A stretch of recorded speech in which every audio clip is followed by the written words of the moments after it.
Tone Audio. Check it out.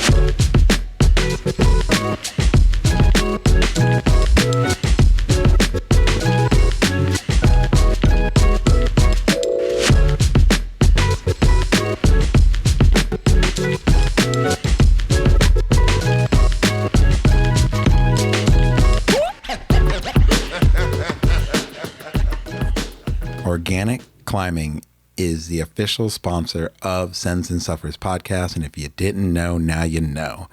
I have been using this company's products since before my podcast, since I basically started rock climbing.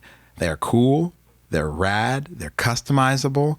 You can get bouldering pads, chalk buckets, backpacks. They've got shoes. They've got almost anything you can conceive to make you look fly, to make you functional at the crag. Check out Organic Climbing. Put in Sends and Suffers at your purchase. It helps this podcast out and really support someone who has been supporting the conception of climbing communities since the beginning. Josh and everyone at Organic is all about making sure communities grow. And that is a huge thing coming from a small company that moves massive, massive mountains. So check out Organic Climbing. Tell them I sent you. Let's get into this episode. Friends and enemies, lovers and haters, welcome to Sends and Suffers podcast. I am your host, Mario Stanley. If you haven't already, please follow, like, and subscribe to Sends and Suffers podcast. Every bit counts, and we would love to hear from you. So take a moment to leave a comment. These go a long way and help others know what they're getting into and how good this show is. If this is one of your favorite podcasts, consider becoming a Patreon. For as little as $5 a month, you are investing in Sends and Suffers podcast, and it's like buying your boy a taco, hanging out, and getting to know the good that is coming your way. Monthly recaps, early show releases, and all the other cool things that we do. Thank you so much for listening to Sends and Suffers podcasts. All right, so before we get into who our guest is today, I want to let you guys know that we have some drip that has dropped. The new Sends and Suffers t-shirt is out. If you're looking at your pocket supercomputer, you probably notice a new logo, that fresh, rustic look from a local Texas artist known as Hank, the legend, that cowboy hat, those thorny cactus thighs. Well, that just looks like we're just digging into the root of the matter because that's what we do here on Sends and Suffers. But you can get yourself one for $30. $5 for shipping and handling. Just shoot me a message at sendsandsuffers@gmail.com or just message me on social. I'll give you the information and we'll get one right out to you anyway. Patreon members, however, you guys are getting one. So if you have been a paid Patreon member for quite a while, and there's a few of you, I need to know your sizes because I've got a gift for you. Today, my guest is Katie Jo Myers. Do you remember when you started looking for climbers or actually trying to find climbers on social media? For me, now this is before TikTok was really a thing. TikTok actually wasn't even around. Who am I kidding? Anyway, I started following Katie a long time ago because I really just attached to the stories, the images, and the things she was talking about her life in retrospect to climbing, how those two intertwine. Well, today we get to talk about all those points of intersection and what she's been doing, what she is doing, and where she is going. Enjoy my episode today with Katie Jo Myers.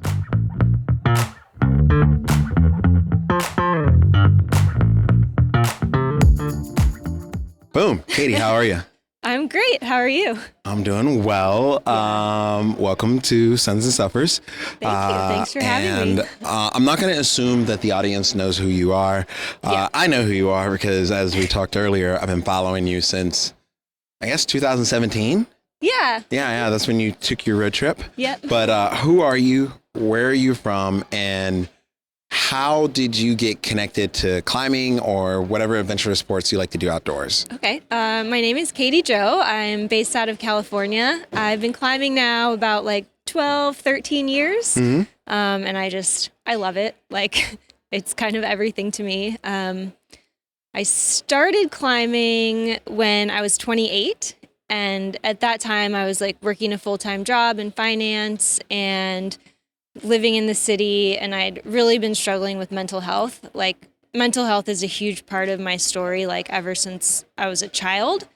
And so at that time, things were just really, really hard. And I remember like being in the car, like I live in LA, so you spend an awful lot of time in your car sitting in makes sense. traffic. Yeah. And I would just sit there for like hours on end thinking really, really dark thoughts and like imagining like driving my car off a cliff or like just, yeah, it just like I was in a really bad spot. And I feel really lucky. I kind of had like the wherewithal to be like, this is not good. This is not healthy. I need to do something. And so I just kind of started Googling things that would like keep me occupied, keep me out of traffic, because that seemed to be where my like head would just start spinning. Makes sense. And I found there was a climbing gym like right down the street from my work. So I was like, well, that sounds kind of fun. And I had a background in gymnastics, and it just sort of felt like that would be an extension of a sport that I had already loved. Okay, that makes sense. So I went in for a beginner's class, and I was just like instantly hooked. And life kind of took on this whole new direction ever since. And so you basically started rock climbing after that. And then can we talk a little bit about your gymnastic background? How long did you do that for? I think my parents put me in gymnastics when I was about 5 or 6. Okay. At first, I didn't like it. Like the structure was too much for me, and I quit, but my older sister stayed with it. And at some point she made like a competitive team, and I like got kind of jealous. And I remember being like, she's my older sister. I want to follow in her footsteps. So at home, I started just like teaching myself to do gymnastics. And I think once I ended up like backflipping off the couch, my parents were like, okay, like you're going back in. And so maybe around 10 years old, I started taking gymnastics pretty seriously. I started competing, and I competed all the way up through college. I went to Mizzou, University of Missouri. And yeah, it was a great sport. Definitely a great background for getting into climbing. Yeah, I was curious about that because, I mean, I think you're a crusher. I've watched you climbing for a long time, and you seem to really enjoy it, and that's the most important part.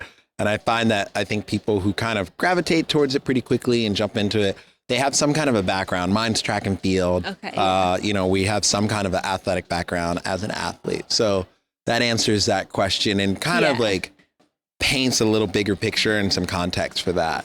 Well, if you see like some of how I climb too, my style is like to use my legs as much as possible and like heel hook as high over my head as I can and do like full splits all the time. And that's definitely from that gymnastics background. That makes a lot of sense. You kind of get tortured to be flexible in gymnastics. So yeah, I've watched some stuff on Instagram where I'm like watching these people do like, sitting on the ground, like with like 3 or 2 yoga blocks. And then they're like, have a pipe behind them. They're like balancing and it's like, but keeping their core tension. I'm like, this is like complicated. I mean, it looks kind of geisha, but it's kind of, it's a little painful, but yeah, I remember like being in gymnastics and like you'd put your feet, like up on mats and then your coaches would come like push your hips down and you definitely work for that flexibility. But it's funny now because I get a lot of comments, like if I post a ridiculous photo of like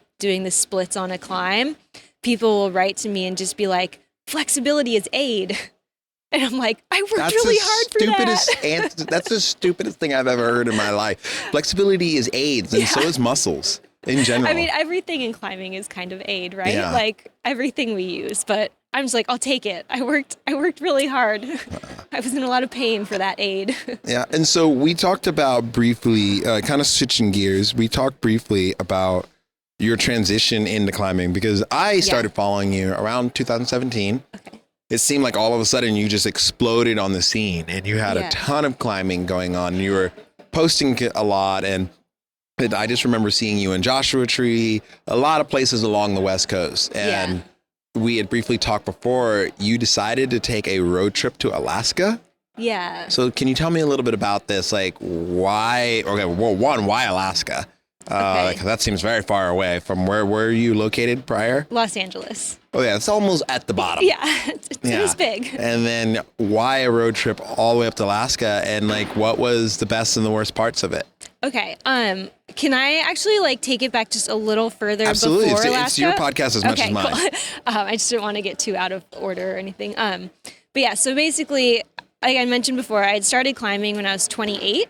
So at that time, you know, like I'm working a full-time job, very like much an adult, normal 9-to-5 life. But from the time I started climbing, I think I knew in the back of my head, like, this is what I want to do. I definitely want to be more invested in this sport and kind of make it my lifestyle. But that's not something that can happen really easily. No, I agree. And so it took like 7 years where I was still working a full-time job, training, climbing, doing kind of local comps, going to all my local crags. And I also started like working at the climbing gym. I was belaying, I was coaching, I was route setting, just like anything I could do to get my hands like in the sport. And also at the same time is when I started picking up a camera. So for me, like climbing and like taking photos, just they always went hand in hand. Okay. So for 7 years, that was my life. It was just like chaos. And then I actually had a really big loss of one of my mentors at the end of 2017. Okay. And it was just really, really devastating. And it kind of hit me like life is really short. Yeah. And you don't know when it could all be over. Like it could happen like that. And so when that happened, I kind of made the decision right then and there, like I'm now 35 and I have this dream in my mind to like be a climber. There's, you know, like there's not that much time left. Like I better do something about it. So right after that happened, I went to my full-time job and I told them that I was going to quit the next year at the beginning of the year. And at that point, I had a little bit of savings and I didn't know exactly what to do, but I felt like Europe is this big hub for climbing. Like I'm just going to go there. Okay. So I bought a one-way ticket. I had just a carry-on and I just like flew to Europe and I stayed for a few months and my whole trip, like it wasn't planned. It was just based on like climbers that I met inviting me to like, oh, like come climb with us here or like come stay with me here. And that to me was like the first time I got to experience like the greater climbing community. And it was just so welcoming and so like people just took me in. What was your fondest memory of that time? Like in being in Europe for that time? That's really hard. Or is there any one? I'm sure a lot of people stand out, but I guess is there like a moment or a group of people or like a place that you were that kind of stood out the most to you? Honestly, I think I don't know, maybe this is just like the gimme answer, but it was really just everything. Like I was on my own and yet I was never alone. And before the trip, so many people like back in LA had been like, you are crazy. You're like a single female going to travel completely alone in foreign countries. Like something bad is going to happen to you. And the complete opposite happened. Like I was just taking care of every step of the way. Like climbers were helping me, giving me places to stay, giving me rides, you know, climbing with me. I think I went to like 8 different countries on that trip, just with basically complete strangers. And that it like really just blew me away to see like how close knit this huge community can be. And like how we really can step up and care for each other. So I think just overall, I don't know. And then you were there for 3 months, you said, right? About 4. Yeah. About 4. Okay. Yeah. And then how did you know it was time to come home? I actually did get really homesick. Okay. Yeah. I mean, I was living out of like one backpack. And okay. I can see that. At one point, this is awful. Like I had brought only 2 pairs of shoes. and my approach shoes started smelling so bad that like literally people would not want to sit next to me. And I was like, okay. I think it's time to go home. That's fair. But I did get really homesick.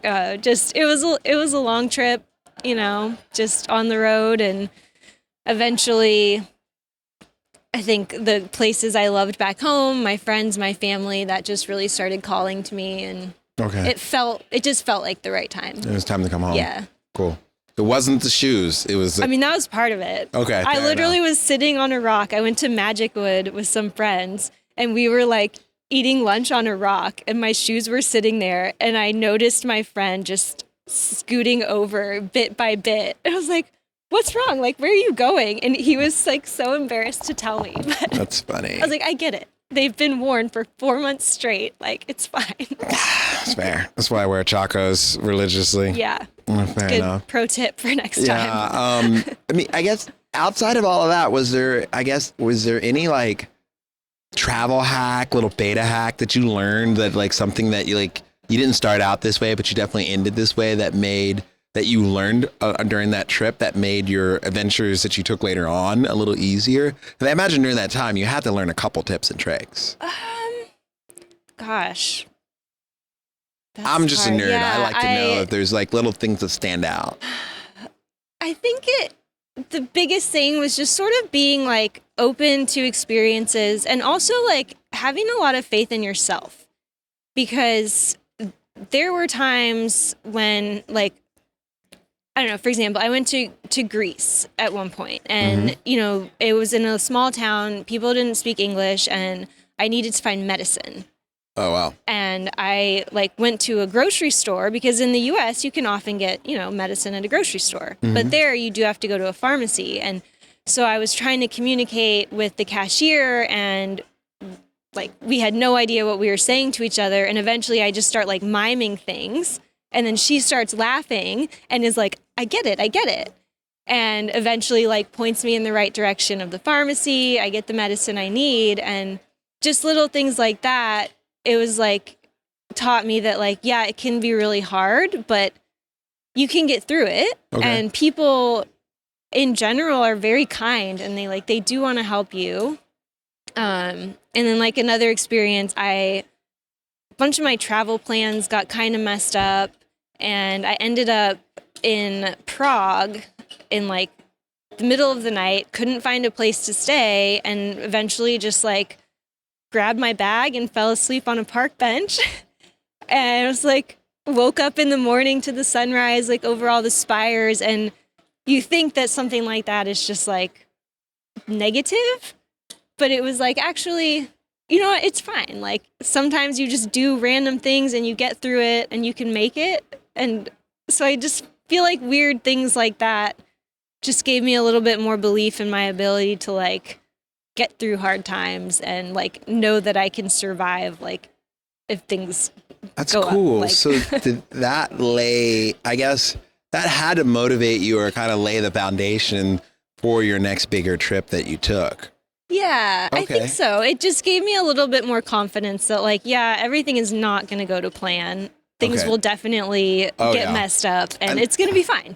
I think that's climbing in itself, Yeah. though. Like if you expect climbing to go exactly to plan or exactly as ordered, Oh, no. I think you're going to be set for catastrophe Yeah. all the time. Like you just accept, like, I don't know, for me, every climbing trip I go on, I totally expect the whole trip to go awry every time. So I'm not surprised when it does. Or when it doesn't, I'm like, oh, okay, this Like is- that one pretty actually great. went good. Yeah, Yeah. this is great. Optimistically. That's funny. Yeah. And so you came home, where did your journey with, like, after being there, like, did you go back to work? Did you just see family? Or was it just more like, phew, all right, I'm just continuing on this climbing journey? Yeah, when I got home, I didn't really know what I was going to do. But during that trip, I think just how it had all unfolded, and the fact that I was like shooting a lot of photos there and just doing this whole journey as like a woman on my own, that it got some interest. And so I was able to get a few like photography clients and work with a few brands. And so that kind of, when I got home, it started me on this new career path like with photography and like film and shooting. So I kind of was diving into that and also just really keeping going with climbing as much as possible, still traveling. And then that's when I did the trip to Alaska. Okay. Yeah. Which And this trip to Alaska, did you do it by yourself once again, or was it more like that planning? one I did with my partner at the time. Okay, then. Yeah. And why Alaska? Like, how did you guys come up with that? I mean, that's pretty far. Yeah, I had actually been to Alaska before, and it was just one of those places that I instantly had like fallen in love with and really wanted to go back to. So now that I was sort of on that travel climbing kick, I was like, well, this feels like a good time. Like, Okay. let's just go. Okay. And it also, if you're thinking about going from California all the way up there, there's so much climbing along the way. Oh, yeah. So it was a great way to just like see new areas to climb in as well. Yeah. Okay, it makes sense. The whole Western Coast, all the way up up to Squamish. I don't know much past Squamish. Was there much climbing in there, or was it like more?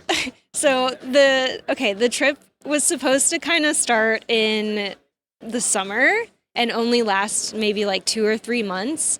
But actually, like 2 days before I was originally supposed to leave, someone T-boned my car at an intersection. And I remember like I got hit and I could hear all these people outside like shouting like, oh my gosh, call an ambulance, call an ambulance. And the only thing I could think about was my car. So I was like, I am supposed to leave in 2 days.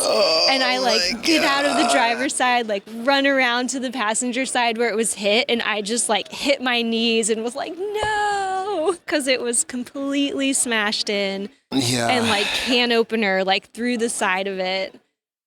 It was so devastating. So that kind of pushed, man. I ended up having to get a new car. It was totaled. And that pushed back leaving for a while. I can imagine. Yeah. And then so ended up like leaving a bit late. And then every climbing spot I got to, the original plan was like, oh, I'll stay here like 4 days. And every single place ended up being like, now I'm staying for 2 weeks. Like, it's too good. I can't leave. Oh, yeah. So by the time I actually got past Squamish, it was fully winter.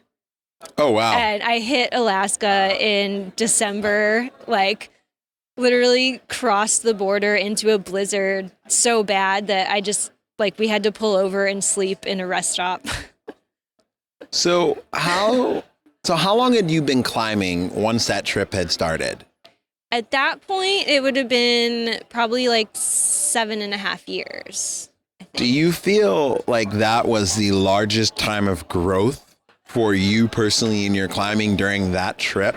Because I know for me, like the longest trips I've taken, I do feel like it's a huge explosion of growth. And it's not always that I'm like stronger during the trip, but I'm smarter. I learn how to climb more. I learn how to navigate more. Yeah. And so like, I guess like what kind of gains did you see in your climbing during that time? And then probably more importantly, like what kind of gains did you grow personally for yourself? Like, what did that do for, your mental health, your confidence, your abilities, your belief in your abilities and your faith in you?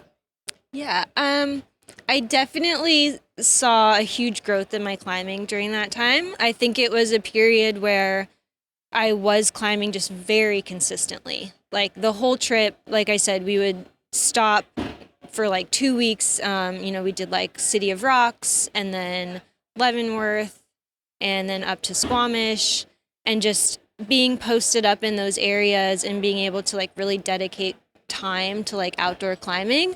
I did see a big growth on that trip. I believe that was the first time I started sending like double-digit boulders. Oh, nice. And I ended up like getting a bunch of them. Like once I got one, I think just that belief like that I could do it was what was missing. Okay. Before. To me, that had always been just like threshold that I didn't know if I could climb at that level. And then I remember like I've always been a very like vertical tech crimpy kind of climber. Makes sense. But on that trip, my first V10 ended up being, it's called like Schist Cave, and it's this super steep cave route. And I think doing that like really like opened my mind up to the fact that like, oh, like I am maybe stronger than I give myself credit for. Like I'm a little bit more capable. And so that was a big growth mentally. I don't know if physically I was any stronger. It was just that like I started to believe in myself more. No, I mean, I think that's a huge factor. I think people underestimate, like, earlier today, Pete and Juliet and I were talking about that, actually, exact same thing. It's like, I think, like, this is going to sound crazy to say out loud, and I'm sure some people will agree with me, but every coach knows that I'm right when I say this. If you believe in yourself that you can do the move, it is literally like gaining 20%. You get immediately 20% stronger. Like you feel, are you actually stronger? No. But because you believe and because you have faith and because you're also willing to try, you might as well have grown like 20 to 30% stronger in your actual abilities to try. Yeah. And I think that's the thing is like it allows you to try relentlessly and really just kind of go for things that you wouldn't go for normally and get on routes that you wouldn't get on normally. Yeah, I agree. Like the belief is important. And then I think something else that changed for me there is like, I've definitely had issues where I've been afraid of like failing or afraid of looking stupid if people are watching or like thinking to myself, I should be able to do that. And then I don't. And just getting should really, is the worst thing ever. No, it's should terrible. Never should on yourself. I know.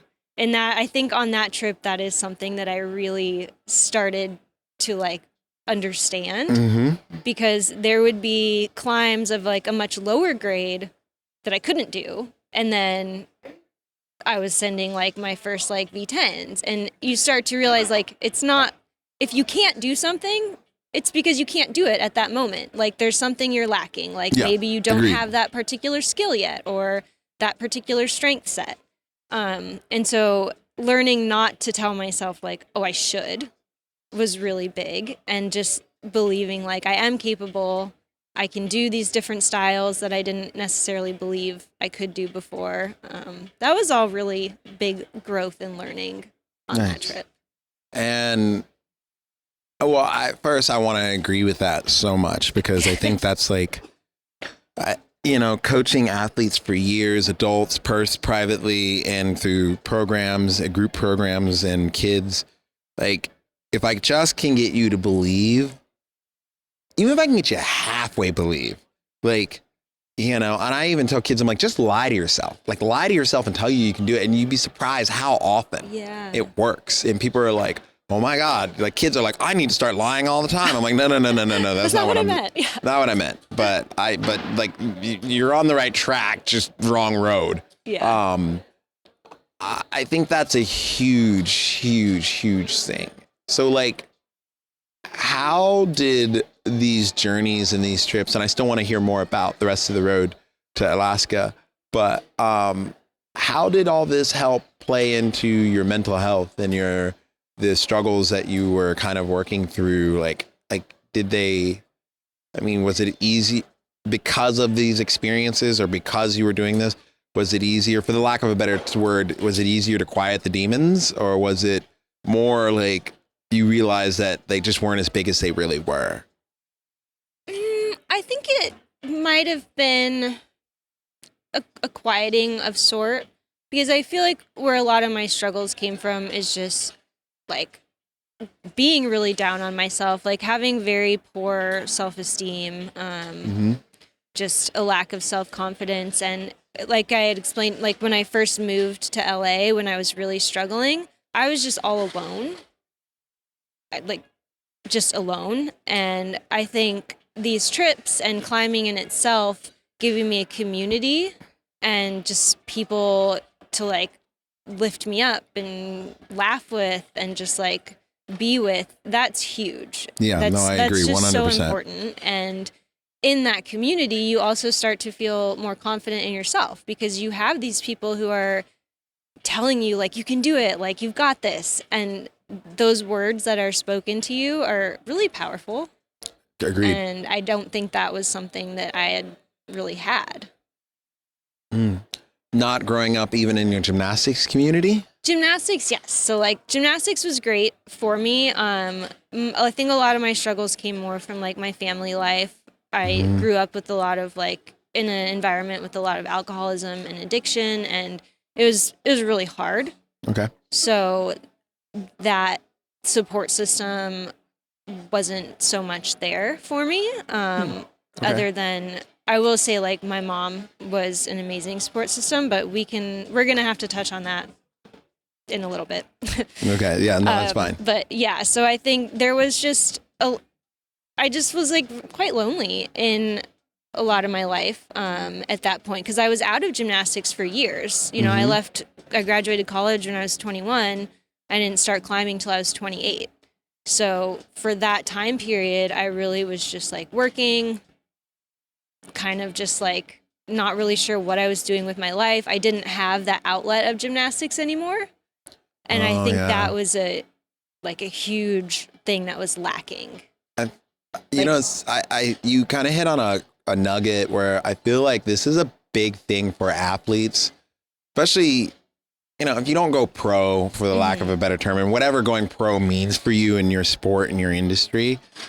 I feel like when athletes get out of that, that's why you see athletes just like sometimes crumble or they like fall down into this, like, I don't want to say a pit for lack of a better term, but like, I feel like I've watched some of my best athletes that I've grown up with as teen kids and athletes that I grew up with in sports. You just kind of fall apart because you don't find something else to continually feed. Because when you're an athlete growing up, like that dopamine, that adrenaline rush, like you kind of survive off of it. And when you don't do it, you either fill it with like, I mean, you know, the classic food, drugs, alcohol, or social, or being a social butterfly, or maybe obsessive working and like just becoming a workaholic. And so like you have to like feed that, but all of those things are futile, I guess, for the lack of a better word, because it just doesn't do the same thing. No, it doesn't do it. It's not. It's like the exaltation of one's body is the ultimate release and ultimate freedom that one can have. And I think that's something that's like extremely important. And I think I'm very happy for you that you found climbing when you did, because I know what it's like to not have that. Like I went through a big lull of not having track and field. And when I found climbing, I was like this is, all right, this is it. Like this is the vibe right away. It filled like such a gap in my life, I think. And, you know, like you go from practicing like 4 or 5 hours a day to just now I graduated and I aged out. Like, what do I do? Yeah, and nothing. Looking back on gymnastics, like the things that I remember are just, they're so like tactile. Like I just remember like standing on a balance beam, like feeling it beneath my feet, or like the feeling of like chalking up, like the bars in my hands, and like the feeling of being in the air. And you can't really capture that in anything else, like that feeling of being in your body. And then you start climbing and it was like, this is what I've been missing. Like there it is. And I don't know. I know that feeling very much so. It's definitely been it's funny. It's just like, I mean, you've been I think we've been climbing roughly around, we have about an equal amount of experience climbing here, but I definitely can think about like when climbing's not the center. I don't want to say the center, but I'm not doing it for purposes of health, physical health, mental health, and sometimes emotional health too as well. I definitely know what it's like to sit at a low. It just like pops in my head. Yeah. Yeah. So we went to Alaska. Like you got there in the middle of the winter. Yeah. Hold on. First, you got there in the middle of the winter. Like, how was that? Did you guys just like freeze, or did you just like end up just staying there and waiting it out until the spring? Yeah, no, we ended up staying for about a month, and it was really lucky. A friend of ours actually like ran a lodge up there, so we did have like a cabin to stay in. We didn't have to freeze. And then I actually got to work for a little bit at the Alaska Rock Gym. I did nice. some guest setting, and that was super fun. The community up there is just like, it's awesome. Oh, nice. Yeah, and we did attempt to go bouldering once in the snow in Hatcher Pass, and that was an adventure. I can imagine it was cold. It was very cold, but like worth it. I don't know. I guess. Just Is it sunshine all year around that time of year? No, that it's very dark Oh. at that time of year. So So it was night bouldering. well, we went just for like a couple hours while it was daylight, but the darkness is really hard. Like it's kind of just you have a few hours and then you're like, well, now what do I do? Like it's just kind of dark. And it's really freaking cold. Yeah. But I don't know, I loved it still. It's such a great place, and that gym too, like being able to set for them and like get invested in that community was really special. Do you want to go back? Oh, for sure. Oh, I am good. thinking about going back this summer. We'll see. Nice. We'll see if it happens. Okay, I Yeah. hope it happens for you.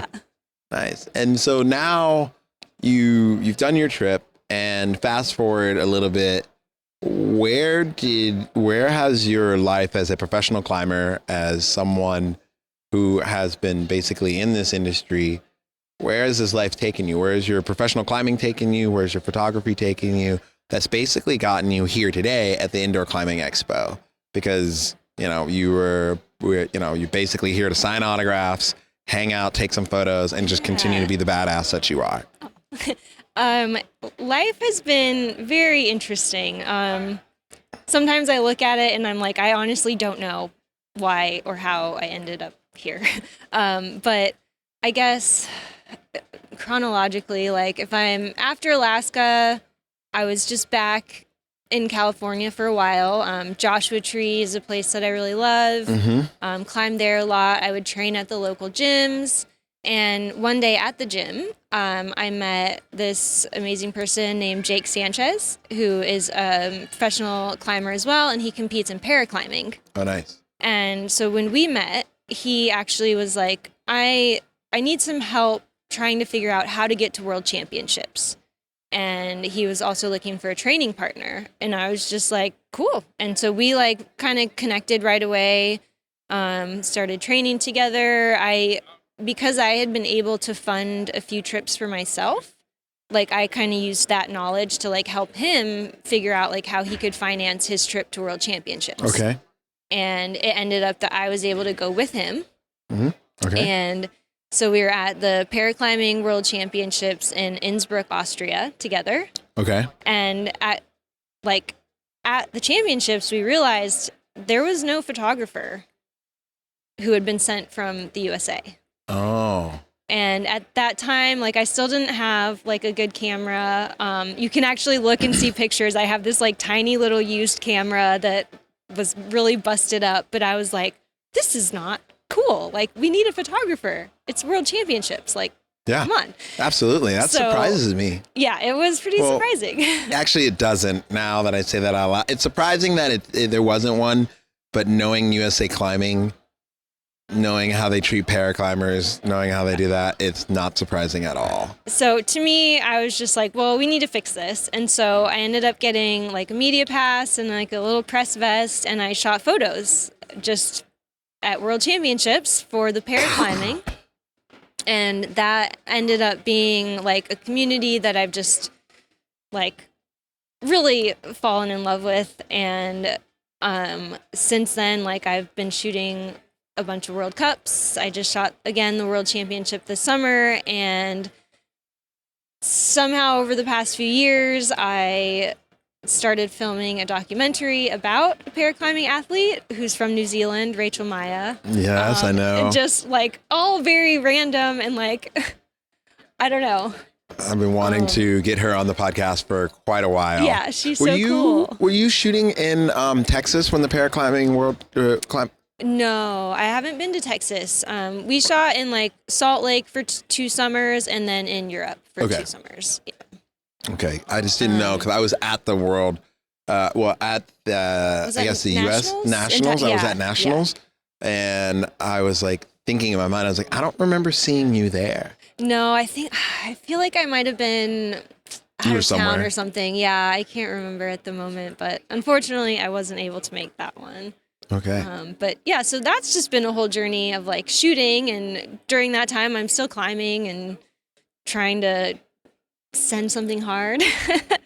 But it's a struggle, like the balance between like a career and climbing and like trying to pursue new projects. It is really hard. So No, it is. It's like, I mean, you kind of run into the same things that coaches do. It's like you're coaching all the time, but you don't always have the time to coach or train yourself. And sometimes at the end of the day, you just want to rest and you want to be out of the gym, or you want to be out of the environment that you're in, even though you love it to death and it means a lot to you. But still, you're kind of like, okay, like I need a little bit of a break with this situation right now. Yeah, I coached for a couple years too, and it is hard because you always have to be on. Agreed. Yeah, Youth and- athletes, adults. Did you coach youth or Yeah, youth. adults? Okay. Yeah. Yeah. And it's amazing, but yeah, just like the level of energy that you have to keep for yourself. Then after practice, you're just like, oh my gosh, Ugh. like I want to go to bed. Yeah, no, you have to bring 110% of you Yeah. to the conversation every single time. I agree. Man, True. wow. I did not know you've had quite an illustrious career in climbing. Like, I didn't know this. Like I said, I followed you for a while, but I'm also one of those people, like, I follow people, but I'm not obsessive compulsive over the people that I follow on Instagram or social media. I'm like, Yeah. oh, they posted a thing. Let me read about this little thing. Oh, what else have they done? Okay, this is a cool. And then I go on about my merry way and I go on. That's good. That's But- healthy though. Yeah, I definitely Yeah. think so. Cause I think, doom scrolling now that it's called doom scrolling was a thing before, but Yeah. I think it's just become more and more and more of a thing. So what do you see? What are you working towards now? Like, is your documentary that you're working on, is that close to being done? Or is it So- already done? It's not done yet. We finished filming in August, Okay. and life has been pretty crazy since then. So I'm just kind of starting to work on the edit now, and really hoping to have it done for like festivals in 2024. Okay. Like fingers crossed. Yeah. But it's a pretty good story. Like it's a combined story of like Rachel and how amazing she is, and then like our very random friendship that we developed through some very hard times, and then just the journey that we were on for 2 years while she was trying to become the first person from New Zealand to ever win an international climbing medal.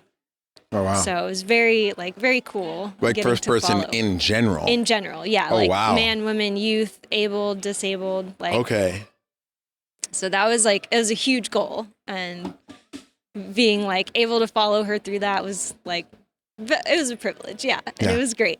I'm excited. Tons I of followed adventure. her journey. Yeah. I followed her journey, and I didn't know you two intersected a lot. So I'm definitely very excited. Do you have like a projected timeline of like when you'll start submitting it to festivals? Hopefully. in the spring. Okay. My whole goal this winter is to really sit down and work on that.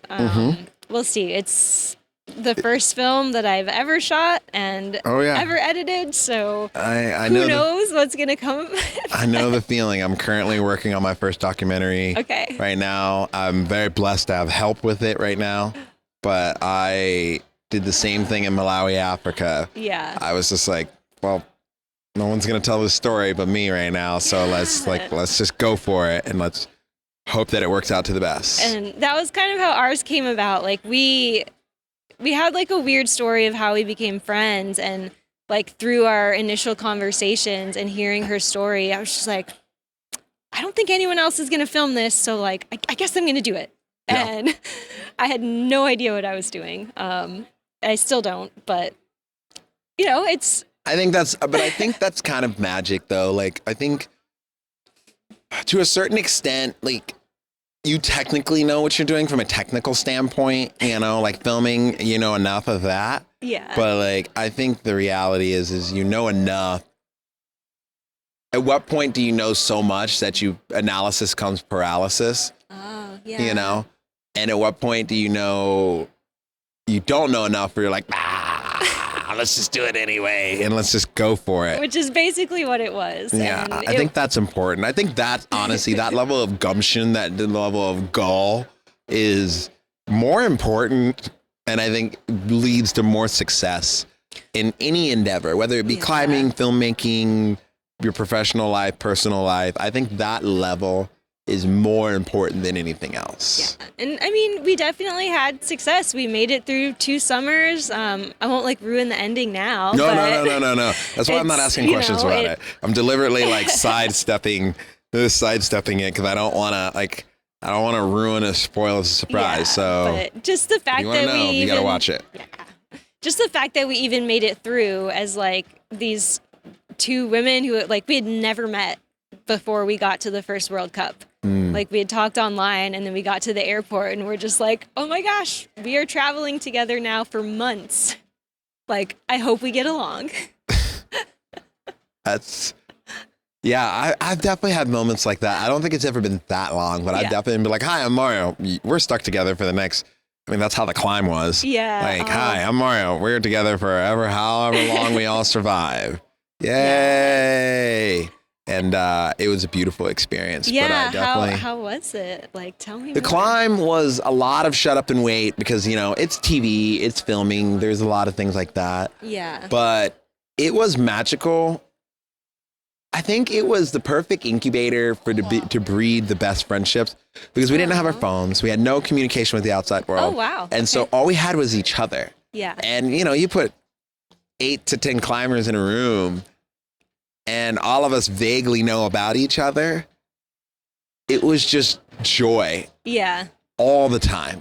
And it was like, I mean, there was definitely hard moments when someone had to leave, you know, myself included. It was rough.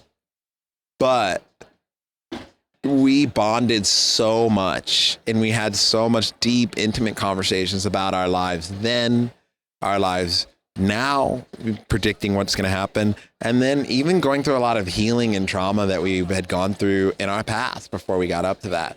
Yeah. You know, I never once, the only time I can ever remember in my life having such close friendships, bonding that like intensely and that fast. And I have people, I want to be very clear. You know who you are. I don't need to say who you are. You are my friends that are that now. But like when I first started rock climbing, when I very first started rock climbing, there was like the crew that I had. And I think that is the closest that I've ever come to recreating that feeling or recreating that crew, that community. And, I've never experienced anything quite like that again. And not at that large of a scale. I want to say that, like, not with this large of a group of people. Like, there are people in my life, you know, my homie Malik, Tanner, Taylor, you know, there's a bunch of people, you know, Trent. I can think of a bunch of people like that are those people in my life now. But like just meeting a group of people, bonding over communal suffering. Yeah. And celebrating someone's sins and also celebrating people's losses, you know, because at the end of the day, it sucked to go home, but it was also really nice knowing that like this chapter is closing, but the story isn't over. Yeah. And I think that was like, it was almost like a relief, this reprieve. And so I think that's like the most like simple way that I can sum up like that experience that mattered the most to me. I mean, the climbing in Siriana, Albarracín, Mallorca, I mean, yeah, it looks amazing. Like it was so gorgeous. Like if I could, I would settle down in Albarracín, Spain. Really? Yeah. Oh yeah. If I could buy a house, get a partner who is willing to move to Albarracín, Spain with me, and we figure it out and we just live there and stay there, I would do it. I definitely would do it. Nice. I don't think that's feasible. Maybe someday. Maybe. I don't You're think putting it's, it out there right now into the universe. but yeah, I don't know. It was definitely probably a big moment of healing for me, because also during that time, it was like, the height of going through a divorce too as well. So there was a lot of healing. Like right before that trip, I had finalized my divorce, thrown out my back because I got hurt. Then I got on a plane, went to Spain, and then competed in a competition.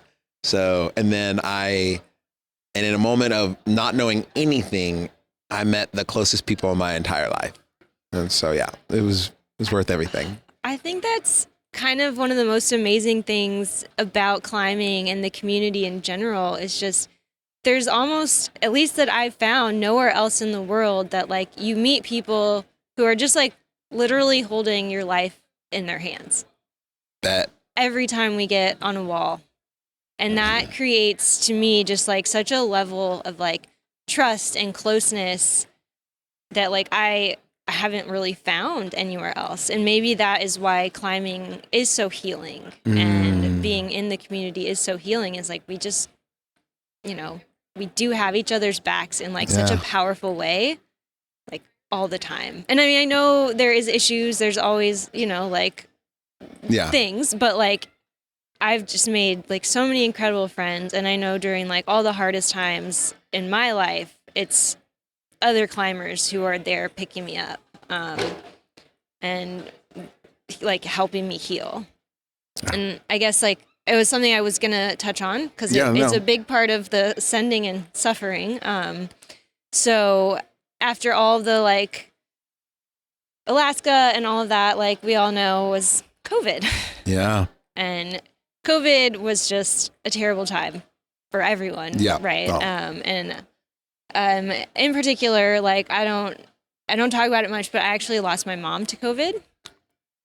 Yeah. And it was 2 weeks before vaccines came out. Oh shit. So it was just absolutely I'm sorry. Absolutely devastating. And I had always, struggled with mental health. And for me, like that time losing, like she had been my one really close family member, like my support system, and losing that was just like earth shattering. And like, I never talk about that, but I just felt like it is such a huge part of like my journey the past few years. And like, that's actually how I ended up meeting Rachel. Was I was just struggling so hard, and definitely in a space where I was like, I think I'm like a little bit in danger and I don't know what to do. And during that time too, because climbing is such a big part of my livelihood, I couldn't climb. So like my family was in crisis, and I ended up having to take like 6 months off before I even could really like get on a rock. And in the back of my mind, I'm like, climbing shouldn't really matter, but because it is such a big part of like how I survive, there was just this like huge pressure to be like, if I don't climb, how can I take care of my family? How can I like provide for them? And I started, I don't know, and it's really weird. Yeah. Because like financially it was something I needed to be able to do, at least in my head. I had so much pressure on myself that like climbing became very, very poisoned for me after that, where I was just like, I can't do it, but I have to do it. And I like feel all this pressure that like I'm going to lose out on opportunities and sponsorships, and like what is going to happen to my life. And now I have my family to take care of. And I remember like the first time I really got to go climbing after everything had sort of calmed down, I was like in such a bad state, and I had like lost a ton of weight. I was really weak. Everything was awful. And yet I went out and was like, I got to send something hard. Like I have to do it. I have to prove I'm still a climber and like all of this. And I like worked on this route for a few days and just couldn't do it. And then finally, like I fell again, and I just like fully started screaming, like just screaming at like the world and like about everything that had happened and like everything I had lost. And I remember like the last two things I said were actually like, I hate rock climbing and I hate that I don't have my mom. And then my partner just lowered me and I was like crying and crying. And then I don't know, like an hour later, I remember it was just like this wind whipped around the corner and I just like stood up and I was like, all right, let's go. And then I ended up sending it. And I was like, yes. But I posted about that experience like on Instagram. Mm-hmm. And I talked about like that pressure I'd been feeling of like, I have to be sending all the time, like even though stuff is hard. And the response from the community is actually like, was so amazing. Everyone wrote back and they were like, honestly, like no one cares what you're sending. Like everyone just wants you to be okay. Like we're a community and we have each other's backs and like we're here for you. And I think that hearing that from everyone else, that allowed me to like take all the pressure off myself too. And from then, and it's been a couple years now, like my relationship to climbing has just like started to flourish again, where I love it. Mm-hmm. And I'm having so much fun with it. And like I got into like, that's how I met Rachel, was like through that post and her reaching out. And so then I've gotten into like filming this documentary and like, it's just, I don't know, it's kind of crazy. The whole like journey. You know, it's okay to be pissed. It's okay to be mad. It's okay to rage. It's okay to be infuriated. It's okay to want to burn the world down and watch the ashes fly. Like, and I think the reality is like, it's a hard balance to do that in climbing with something that you love so much, but that you love climbing so much and it helps you release your emotions and it helps you do this. And I want to be very clear before I finish this thought. Like, I have not experienced a loss like that. And I understand that like our parents are our parents. Me and my brother just had this conversation a little while ago. Like our parents are getting really old and like, we just like, we're preparing for this and like, we're trying to think about it. So this is not something I've personally experienced myself. So I want to be very clear about that. And I want to make space for that. And I want to give a caveat of that. And so if anybody doesn't like what I say, like, you're more than welcome to rebuke against me, all means. But I've noticed it's really fine line with using something that we love, that brings us joy, that allows us to feel triumph, that allows us to feel victory, also allows us to feel defeat, also allows us to feel anger, confusion, or even resentment towards a climb. It's quite magical how that same tool can allow us to grieve, can allow us to redirect our rage from a situation that we have absolutely no control over.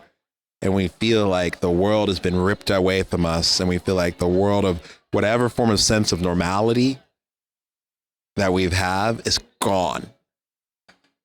And then you can rage within this sport. And you can rage within this discipline. And all of a sudden you can come right back to it later on. And all of a sudden you can come back to it later on and still kind of redo that relationship.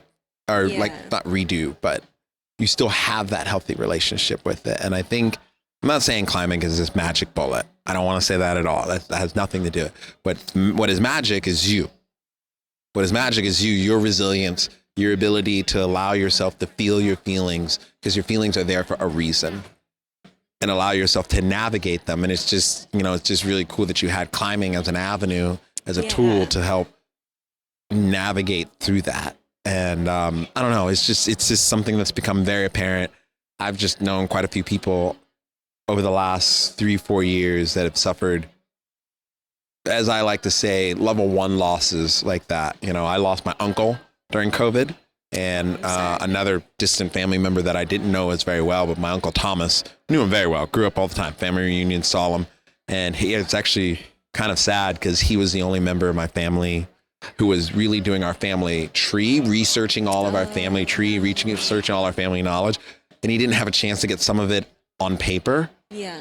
And so like we have long distance relatives that we don't know who they are because he got sick during COVID and that information died with him. Yeah. And so he was really trying to redo our lineage all the way back up to sharecropping. Like he was trying to figure out like who are our actual relatives after sharecropping, which is not that far ago from the time span. And so like I don't understand your loss, but what I do want to say is like, I'm sorry that happened, but I'm also very happy that you had a way that allowed you to release it. Yeah, and it's interesting how it worked too, because I feel like there was the loss of my mom, and with it, like I did lose climbing, and for me that was a huge loss of like identity. Okay, everyone, it's Oop. 5 o'clock. At the Indoor Climbing Expo, they played Ice Ice Baby at the beginning and the end. Indoor Climbing Expo, ice, it makes sense. But what also makes sense is picking up a new Sends and Suffers t-shirt. If you are looking at this podcast on your pocket supercomputer, you'll notice me in a new hat and this beautiful image by a local artist named Hank. Shirts are $30, $5 for shipping and handling. Message me on social media or send an email to sendsandsuffers@gmail.com and I'll get one right out to you. I hope you're enjoying this episode. We're not over. Here we go. We got heavy. I know.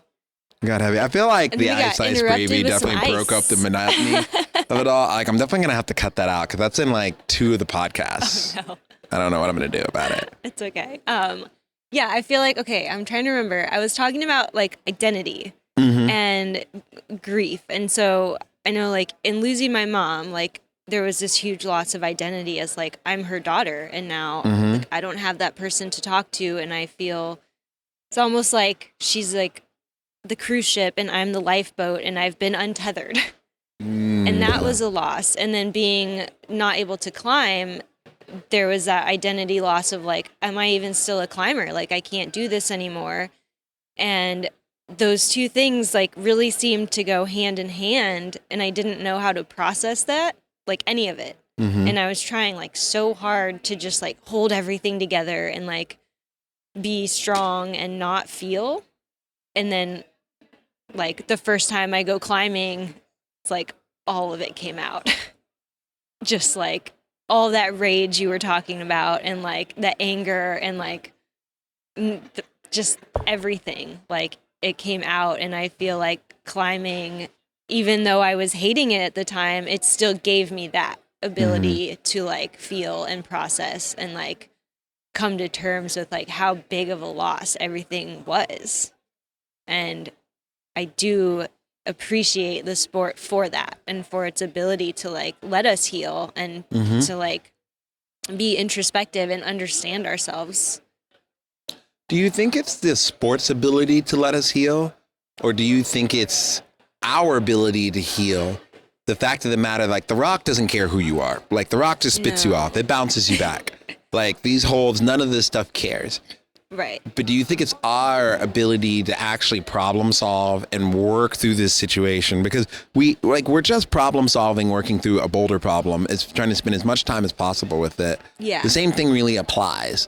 Like, or is it our ability? Is it helping us unlock our own personal abilities and our own abilities of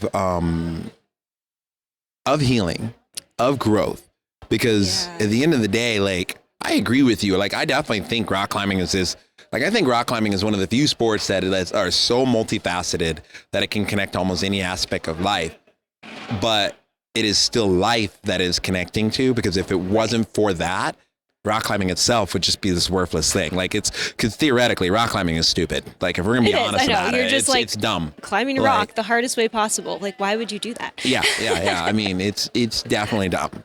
But I guess that's the question. It is a good question. And I do think it is like, we do have the ability to heal, but maybe it's something that climbing brings out in us. Like it is this like physical manifestation of like, you are frustrated. Like, here's a problem. Like, how are you going to face it? Yeah. And so maybe it's just that having that in your face I don't know, it's really hard. Yeah. This is very like hypothetical. Yeah, no, and, it's like, very existential. Yeah, Like if you think it's about like, it, like it really is. It's like this is this existential cerebral thing that Yeah. we're talking about, because at the end of the day, like, you know, is it the sport? Is it the person? You know, is it something I felt was just that like everything that's inside of you or that you're experiencing, like you're taking that with you up a wall or into a climb because Yeah. it's you. agreed? And so then maybe that's what it is. Like it's now your mirror of showing you like what you are carrying. Mm-hmm. And I know during that time, like my fear was like skyrocketing. I was so afraid of getting hurt because then what would happen to my family? Or, you know, and I was so afraid of like not being successful because then I would lose my livelihood and my ability to take care of my family. And so I think climbing with that, like it was just so reflective and it made me see Yeah. maybe things that I wasn't Yeah. processing. We're gonna have to wrap this up I because know, everybody I know. else wants to I'm get out of here, and like we're just gonna have to do this now. But I would Yeah. love to continue this conversation, and I feel like we're due for another one of these. But real quick, so we can Yeah. wrap up. Yeah. Where do you want to say hi to anybody, and where can people find you and support you Oh. and connect with you? I don't know. I don't like. Hi, everybody. Like, hi. Thanks for watching and listening, and I really appreciate it. Okay, and then what are your social media handles? Do you have a website? Do you have anything like that? I just have Instagram. Really, it's katiejo.myers. So KATIEJO.MYERS, Okay. and that's all. Yeah. All right. Well, thank you for being on my show. I thank appreciate you. you. This has been a heartfelt conversation, and I think you're the best. High five. Thank you so much. That was really great.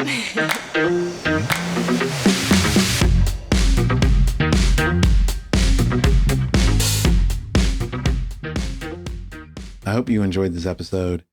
It was beautiful. It was moving. It was deep. It was intellectual, just like every one of you.